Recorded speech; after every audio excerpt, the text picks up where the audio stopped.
Bueno, mira, para mí todo está en la historia en realidad, ¿no? Para mí todas las decisiones estéticas de una película tienen que ir a contar una historia. Para mí el oficio de la dirección de arte, el diseño de producción no es para nada estético, es un oficio narrativo. Nosotros somos una herramienta más para contar la historia y para hacer sentir al espectador, ¿no? De hecho, justamente muchas veces tomo decisiones que no están basadas en mis gustos personales. Es decir, hay colores que a mí en la vida no me gustan tanto, ¿no? Pero que al final a veces los meto en mis películas porque es lo que requiere esa, o por lo menos lo que yo interpreto que requiere esa historia, porque al final todas estas decisiones de color o de textura o de formas, ¿no? Que son básicamente las tres grandes herramientas que yo tengo como diseñador.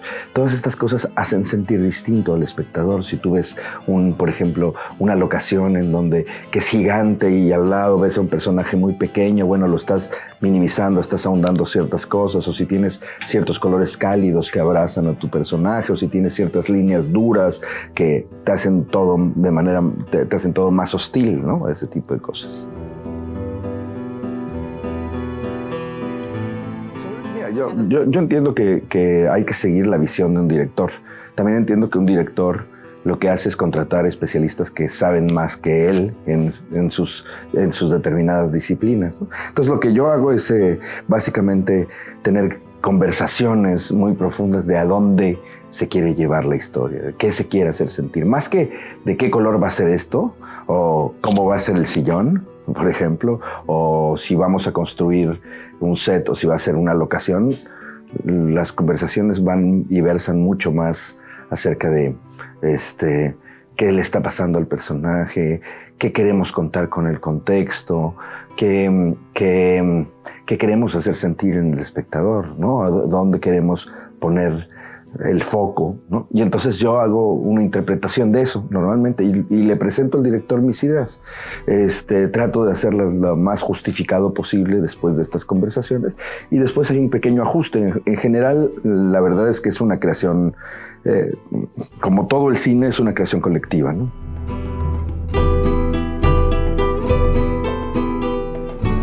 Comienza con crisis, como siempre, ¿no? O sea, es decir, me parece raro no tener una crisis vocacional cuando eres un chavo, ¿no? Porque al final, pues, quién sabe realmente a qué quiere dedicarse. Uno tiene muchas intuiciones. A mí me gustaba mucho el arte, me gustaba mucho el cine, pero no tenía ni idea que existía una cosa que los conjuntaba, como la dirección de arte, como el diseño de producción. En realidad, yo me fui a estudiar muy joven a Florencia, historia del arte, y eso es lo que, digamos, mi profesión es esa, ¿no? Digamos, bueno, mi profesión es el cine, pero, digamos, mi formación es esa, de historiador del arte. Ahora siento que me sirve mucho porque a mí me gusta mucho como metodología de trabajo la investigación, ¿no? Es decir, yo cuando tengo que crear mundos distintos, pues claramente uno no puede ser experto en todo, pero lo que tienes que hacer es trabajar mucho y específicamente lo que cuenta tu historia en la investigación, ¿no? Porque al final sí tienes que ser el que da este mundo y las películas tienen un mundo específico que funcionan única y exclusivamente para tu película. Y ahí tienes que concentrarte. El director de arte hace mucho de este mundo. Entonces, regresando a eso, cuando regresé de Italia, yo estaba un poco confundido. No sabía exactamente qué quería. No quería estar en los museos, no quería seguir por la vida académica. Y resultó que los amigos que yo tenía, que ya iban en segundo año de las escuelas de cine, algunos de ellos, y necesitaban a alguien que hiciera la dirección de arte. Nadie en las escuelas de cine quería ser director de arte, todos quieren ser fotógrafos o productores o directores, pero nadie quería pintar la pared o pedirle el mueble a la abuela o la locación a la tía, ¿no? Entonces, pues yo ahí de pronto me pidieron que lo hiciera, me sentí muy bien, me sentí como verdaderamente como pez en el agua, ¿no? Y así se fue dando todo. Después, unos años después, después de hacer varios cortos y generar una especie de grupo de trabajo, empezamos a hacer music videos, que era lo que pues en ese momento se veía más, ¿no?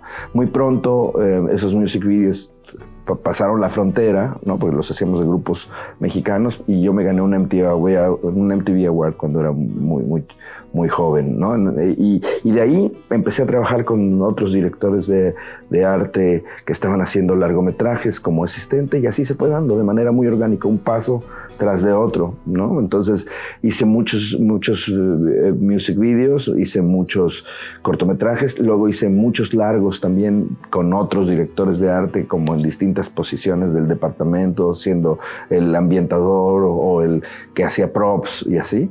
Y llegué con Brigitte Broch, que fue como mi mentora. Brigitte ha estado nominada 2 veces para el Oscar, de hecho ganó por Moulin Rouge un Oscar, si mal no recuerda, sí. Y con ella hicimos varias películas, yo fui su mano derecha muchos años, y hicimos Romeo and Juliet de Baz Luhrmann, que es una película que a mí me enseñó mucho, o me mostró un cine de otro tamaño al que se hacía en México, y de otra manera y con mucho más riesgos y tal. Y a partir de entonces se fue dando, como te digo, muy orgánico, a que yo empecé a tener mis propios proyectos, a que primero se dieron en el ámbito local, es decir, en México, luego me empezaron a llamar mucho de Latinoamérica, hice muchos proyectos en Latinoamérica, y luego pues ya de manera también natural pues acabamos, se hizo El laberinto del fauno, me dan el Oscar y el mundo se abre a nivel laboral, ¿no?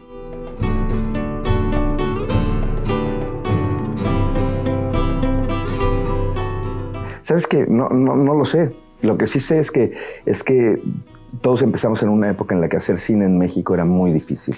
Es decir, yo el primer año que hice mi primera película, que fue en el 92, se hicieron solo 6 películas, por ejemplo. Ahora se hacen 160 películas al año en México. ¿Qué quiere decir esto? Es que ha habido un salto enorme, y que justamente los que hacíamos cine en ese entonces verdaderamente creíamos, era casi un acto de fe, ¿no? Había que verdaderamente tener algo extraordinario para hacer los proyectos y quedarse en los proyectos, porque había mucha gente compitiendo por pocas plazas, digamos, o por pocas oportunidades. Me da la impresión que de ahí viene, de esta hambre, de este creer que en molinos de viento, ¿no? O sea, es decir, en creer que se podía vivir de hacer cine, lo que se convierte en este fuego creativo que al final acaba teniendo a estos 3 directores y muchos más también en una plaza internacional, o con un nombre y un reconocimiento internacional.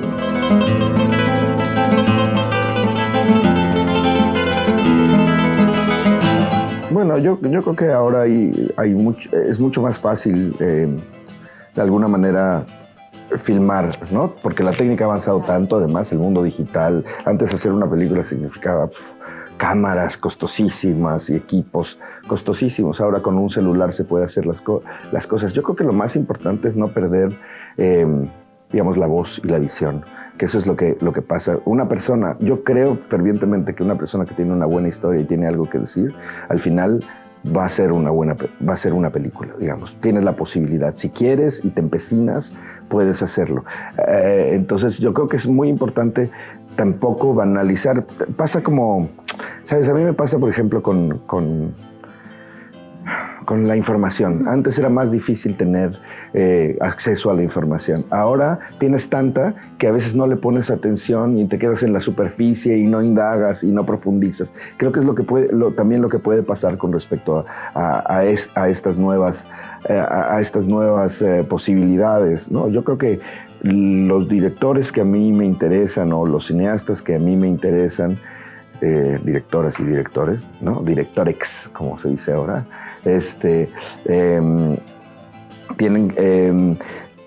son los que tienen una mirada particular, ¿no? Y un análisis profundo acerca de los temas que están retratando.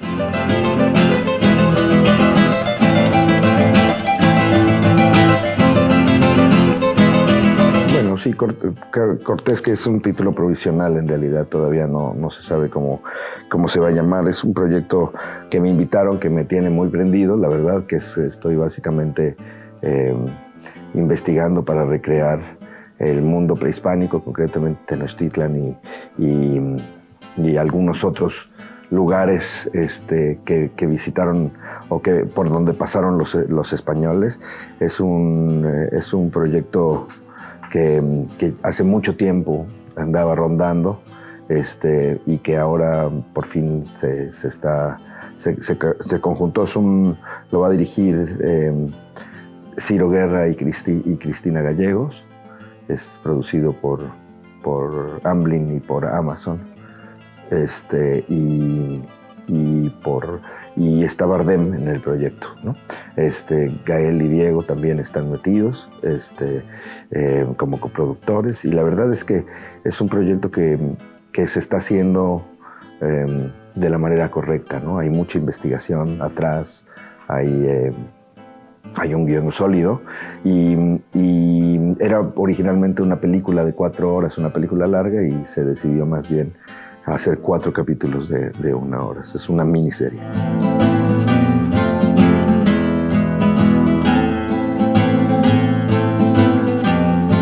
Sí, yo creo que es más bien la suma de muchos esfuerzos desde todos lados. Es decir, desde gente ayudando en la parte, digamos, legal, ¿no? O sea, cuestiones legislativas, etcétera. Hay gente que ha hecho un trabajo enorme en los últimos 10 años para que se puedan tener los pocos incentivos fiscales que se necesitan para hacer el cine, porque al final cada vez se invierte menos en la cultura en nuestro país. Esa es la realidad.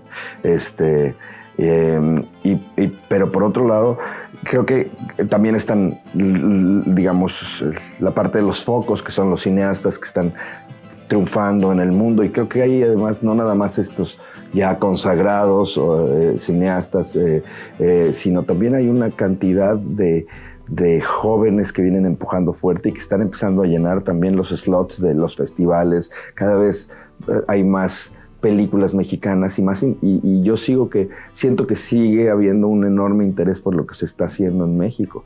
Evidentemente eso también refleja la realidad de nuestro país. Es decir, las historias son duras, pero hay que contarlas, ¿no? Y hay que contarlas de una manera personal y, como te decía, profunda. Yo creo que ahí están los chavos dándolo. Entonces yo creo que es una suma de cosas que al final hacen que esté en mejor condición que la de hace 20 años, ¿no? La cuestión de la producción de cine en México.